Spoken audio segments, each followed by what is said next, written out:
Mark, well, obviously another derby coming up. You had a 1 point win over the Scarlets in December. A really good performance and a good day. Obviously looking to do the double over them and the treble with the European game coming up. How excited are you? What a week! Oh, really excited for the game. Obviously, there's a huge amount of energy around this fixture, both sides, home and away. Especially from our supporters, you can tell already walking around, well, my local town, Neath, there's a lot of energy around it, a lot of questions asking what selection is, how the boys feeling. So I'm sure it's the same around Llanelli and the surrounding areas. So yeah, really excited about the fixture and looking forward to it. Yeah, it seems there's a lot of excitement down there because they've sold more than 10,000 tickets. So they're going to be, they'll have a good crowd and they'll be pumped up to get a bit of revenge. Yeah, how good. Let's hope that 5,000 of them are wearing Osprey shirts, but I'm sure that won't be the case. But yeah, we're looking forward to the energy around the fixture, around the stadium. Obviously, getting 10,000 in that ground will make for a great atmosphere, and hopefully it'll bring the best out of our players as well as the home team. I suppose whoever wins it, would you say would have the psychological edge going then into the European game? No, not really. I think derby matches historically are just one-off games. They swing on small moments. There's the smallest of things can make a big difference. So I don't think you can look into any past games or any future games really. I think from our point of view anyway, we're just focusing on this fixture in isolation, and then once that fixture's done and dusted with, we'll start focusing on the next one. I think you've got 4 derbies in a row now actually coming up, all in all, haven't you? So, yeah. A lot of sort of familiarity, I guess, for you. Great win against Connacht last week, Mark, in the league. Took you up to 7th with 5 games to go. Have you looked at what it's going to take, do you think, to get into the top 8? 3 wins, 4 or more? Yeah, look, that really you need to be in and around that 50-point mark. That's what history tells you around the league. I don't think it'll be a lot different this year. It might be slightly lower, depending on the fixtures and who beats who, because the league is so tight. You've got 15 teams at the moment all scrapping over, arguably top 8. Some can still make it into the top 4. So, yeah, it's very, very close. We know that a win this week will certainly, we're not going to do ourselves any harm. Any points this week actually will be good for us in the big scheme of things. And as you say, a lot of tough games to come around the derbies, and then obviously a tough trip to South Africa to round the 18-round game sequence off. That win come at a bit of a cost, didn't it, in terms of injuries? There's quite a long list. Kieran Williams, Ruben, Morgan Williams, Tipperick, Fender, both Garin Phillips picked up injuries. How many of those are okay to play this weekend? Yeah, you're right. Obviously, I was pretty busy up in the stand there with the other coaches trying to work through all the what-ifs, but I think it just goes to show how good a win it was actually to hold out, with all those changes, all those injuries. Just shows the guys that come off the bench what a good job they did under difficult circumstances. So firstly, that was awesome, and then obviously secondly, we did pick up a few bumps there, but the boys are tough, and the one thing I'd say about this group is we've got a lot of guys here that are training the house down. They're putting a lot of pressure on me as the head coach to pick them, and I'm in a privileged position, and the next guy waiting is of a good standard. So we're pretty comfortable with with the depth that we've got and the form of the boys during the working week, and whatever team we select this week, it'll be a team that we think can go down and compete and put a performance in. Are any of those guys out of this match? I think James Fender's the only one that's gonna miss out on this week through injury and unavailability, through his head injury assessment protocol. He because of the process, he can't turn that around in time, regardless of how he is. But actually, he's pitched up quite well the early part of the week, so that's positive. And Ruben Morgan Williams is one that we're assessing at the moment. So they're the two really that we're keeping close eyes on. The other guys are all available and up for selection if we choose to do so. Okay. And you said last week, obviously, Jack Morgan needed a rest after the Six Nations. Will he be back? Yeah, he'll be back in and around the group for this game. He, as you say, had a good down week, got some sun, mentally switch off from all things rugby. He's been in a tough block with the national team, and obviously he was high on minutes before the block started. So we've got to make sure with still quite a few games to go in the season and the derbies coming up, we've got to manage minutes. But yeah, look, we're excited to have him back on the training field and training with the group. So he'll certainly be one we'll be considering for selection. Yeah, okay. What does he seem like then, Mark, after having that rest? Does he seem okay? Oh yeah, he's come back in with a huge amount of energy. He tells me that it was just what he needed, and he feels good off the back of it. So that's awesome. We want him we want to get the best out of him. It's one thing having a player's name on the team sheet, but you want that player at their best and feeling at their best. And around derbies, you've got to have a lot of energy. And he's one of the guys that certainly feeds the rest of our group and gives a lot of other players energy as well as himself.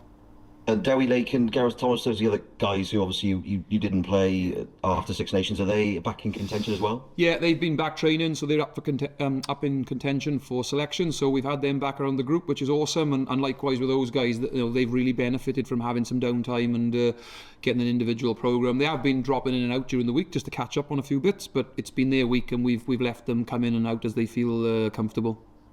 And Adam Beard, I mean, good to have him back and playing 80 minutes last weekend. Is he going to stay next season, Mark? I think his contract is up. Yeah, look, Beardy's working through that. His contract is up. You're spot on around that. And as you could imagine, with somebody like Beardy, British Lion, multi-cap international, regular starter over the years, his contract is one that many teams are trying to get their hands on, and we're trying to work that through with Beardy, and obviously he's going to let us know in the not too distant future what his decision is there. But obviously myself and Dan Griff and the other coaches, we're obviously working constantly on all of our players that are out of contract, about trying to retain the ones we want, but also targeting players to replace the ones that make a different decision and move on. You want him to stay, do you? And do you sense he wants to stay? Yeah, look, we'd love to keep Beardy. We want to keep all our best players. I definitely think he would like to stay in and around the Ospreys. He's an Ospreys man through and through. He loves coming in the building. He's loved coming back in from being injured into the group. But obviously, he wants to he's got to also consider his options when he's out of contract and make a big decision, because whatever decision he makes is going to tie him in for the foreseeable future. So we are chatting, and Dan's chatting to him around it at the moment, and we're hoping that we'll have some sort of certainty over the next couple of weeks. Okay, thank you. And just a final question, Mark, about the Fiji captain who you've got. You talked about last week, Naya Kalevu, who hasn't played yet because of a personal matter. Is he available this weekend, or is he still out? No, unfortunately he's not. Waisia came to us and asked us to sort of if he could have permission to focus on a personal matter that was really important for him to focus on, him and his family. So we've been really respectful around that. We're a family first team here, and we feel that if a player's asked for that, then it must be pretty important to them, and we want to make sure that we support them in that, and hopefully he'll give us some indication of where he's at in the not too distant future, because obviously you'd love to have a guy like that around your selection. Indeed. Thank you very much. Thank you, Mark. All the best. No worries. Nice to see you again, Ian. Yeah, great to see you. How are you? Hi Steph, how are you, mate? Yeah, good, thanks. Can I just check? Can you hear me okay? I can. Yeah, good. I don't know whether that's a good or a bad thing, to be honest. But it's a good thing, mate. It's a good thing. Up for debate. Yeah, so you obviously mentioned, this is the time of year where, contracts are up and, you're looking to extend or recruit players. Where are you with recruitment? Can Ospreys fans expect any announcements in terms of players coming in externally, from externally in the near future? Yeah, it definitely is that time of year, without a doubt. Excuse me. We're pretty keen here, and Dan's been pretty clear around this. We want to really focus on trying to get our retention done first, and Dan's done an incredible job of getting that done around our players that we want to keep, around some of the transition players. We're trying to get some security there around the new budget parameters to make sure that obviously we can spend the money, or actually we've got the money to spend that we want to spend. So we're pretty keen to get our own players locked in and secured and show our commitment to them, because our homegrown talent's what's going to support the group. So, but obviously we do have one eye on bringing what we think is quality in, and we want to add to the group for those young players to aspire to. So there's a bit of everything going on at the moment, Steph. We're definitely speaking to players around some recruitment, but obviously we want to make sure our retention is front of house as well, mate. What positions would you like to strengthen?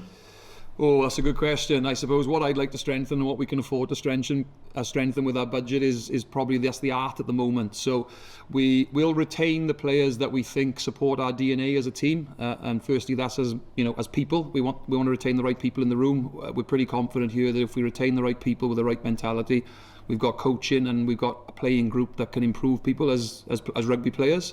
And then after that, we're obviously looking for specific skill sets around the types of players that we think will help improve our game, take our game to the next level, but also keep our minimum standard around our DNA. So, you know, we mentioned Beardy a few moments ago. We have to be planning for Beardy staying, but also if Beardy decides to move on, we have to make sure that we're in a position to at a minimum try and maintain that level of quality player in the environment.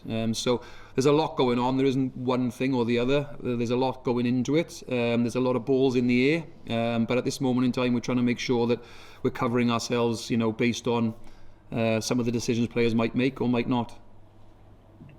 Can I ask about Kieran Hardy? He's had, you know, he's probably had a rough season in a way. You know, he had a few injuries, obviously got left out of a couple of Wales squads, but he's really seemed to have hit his straps over the last couple of weeks. How impressed have you been with him? He seems to be back to his best. Yeah, Kieran was a player when we looked at our squads and squad depth around the way we play the game, around the halfback and how important the 9 is to our game. He was a player that I was really excited about signing when Dan Griffiths sort of presented it as an opportunity. We felt that he would complement our current 9s really well. He thought his skill set is very high around his kicking game and his fundamentals and his passing. And I actually think, you know, although as you said, you described it as a rough season, I only think it's been a rough season because of the injury he had coming in with his knee clean out in the summer, and then he got called into Wales camp in the autumn, which kept him out of our environment. So as a new player coming into our team, it's taken him a little while, I think, just to bed in, because he hasn't been able to spend a full amount of time with the group, whereas somebody like Ruben or Lukey Dye, they've been here for a couple of years, so they've obviously already got those relationships. But certainly since getting a run of games through my selection and giving him an opportunity, and obviously with Ruben taking a couple of bumps recently, he's had more game time. He seems to have flowed into the 9 starting position really well, and has brought those skill sets that I mentioned earlier. So we're very lucky here, mate. We've got 3 or 4 very good 9s here that and we're privileged to have those guys in the environment. But Kieran's certainly playing well at the moment. In terms of this weekend's game, does it add a bit of extra spice that you've got them, back to back? Because obviously you play them in Europe next week. Because it's a bit different to what we're used to. Yeah, it is a bit different. I suppose you very rarely get a derby back to back. I'm used to the old-fashioned European Cup where you'd, the middle 2 games you'd play. I remember going to Wasps one week and getting an absolute tune-in, and they come back to us the following week and we beat them. It was crazy, really. So I'm used to the back-to-backs, and we see it in Europe now sometimes in the recent years. But I think the derbies very rarely are. So it is a bit unique. But we certainly, as I said earlier, without sort of sounding too sort of cliche, we are really focusing on his 2 individual games, because they are in different competitions. There's different pressures. One's home, one's away. So we're pretty much focusing on in isolation. In terms of results, you can't. I don't think you can argue that your form has been a lot better than the Scarlets recently. But I suppose when in the derby, form can go out to the window. Is that, in terms of preparing for the game, I suppose you've got to prepare for the crowd and the occasion as well, haven't you? And you're probably expecting them to throw, the kitchen sink at you. Yeah, without a doubt. There'll be a lot of emotion around the derby. We really respect what the Scarlets have got in their locker around their game. We played them at home last time, and whilst we sort of outscored them 3 tries to 1, they led on the scoreboard for nearly all the game, through taking their penalties, through taking, small opportunities in transition. They were very dangerous. So we are very, very aware, regardless of, their recent results, albeit they've been very, very close. We've been in a position where we've come through some tight games, and I think that speaks a lot for us as a group and what we're about. And Scarlets, unfortunately, haven't quite got it done in a couple of games, so things could be very different. So our preparation this week has been, one, we're preparing for like the best Scarlets performance of the season, and and if we don't, you'll come unstuck in a derby. Exchange any bit of banter with Dwayne, any back and forth there? No, look, I got a lot of time for Peely. He's kind enough to offer, text me yesterday just asking if we needed any tickets for the family, etc., passes. So look, no, I got a good relationship with Peely. Look, I really respected him as a player. Obviously, I've never worked with him as a coach, but I as a player, he was the top end player, wasn't he? He was a British Lion, so that goes without saying. And obviously, his coaching journey, he's had good opportunities in different environments. He's worked with other good coaches and other good teams. So, he's going to be, he is a very, very top level coach, and he's going to be planning some pretty nasty stuff for us, I'd imagine, this week, and we'll have to be right on for him and his coaching team's work.